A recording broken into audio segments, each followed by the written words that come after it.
En matière de travail de nuit, peux-tu nous dire quelle est la législation au niveau européen? La législation européenne est tout à fait insuffisante parce qu'il y a une directive générale sur le temps de travail et à l'intérieur de cette directive, il y a juste un article qui concerne le travail de nuit. Et cet article, en fait, ne part pas d'un point de vue de prévention primaire. La prévention primaire, ce serait éliminer, chaque fois que c'est possible, le travail de nuit, parce qu'on sait que c'est une source de risque pour les travailleurs et les travailleuses qui y sont exposés. Ce qu'on a mis dans la législation européenne, c'est juste qu'il fallait l'accompagner avec de la surveillance de la santé et qu'en principe, pour les travailleurs de nuit, il ne faut pas dépasser une durée de travail de 8 heures, mais avec énormément d'exceptions qui permettent en fait de dépasser cette durée du travail.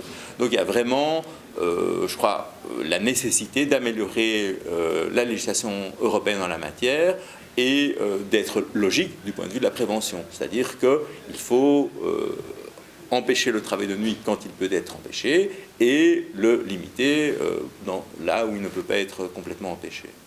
Et au niveau syndical, que pouvons-nous faire? Au niveau syndical, il y a beaucoup de choses à faire. Alors d'abord, il y a évidemment des actions qui doivent être entreprises au niveau de chaque entreprise, des secteurs, nationalement.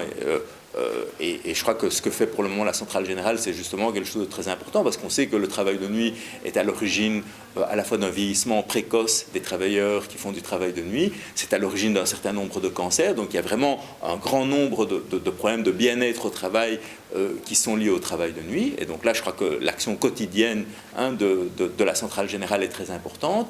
Et puis au niveau européen, je crois que le défi pour nous, c'est de relancer les politiques de santé et de sécurité au travail en Europe. Parce qu'au cours de ces 10 dernières années, l'Europe a complètement arrêté la politique de santé et de sécurité au travail.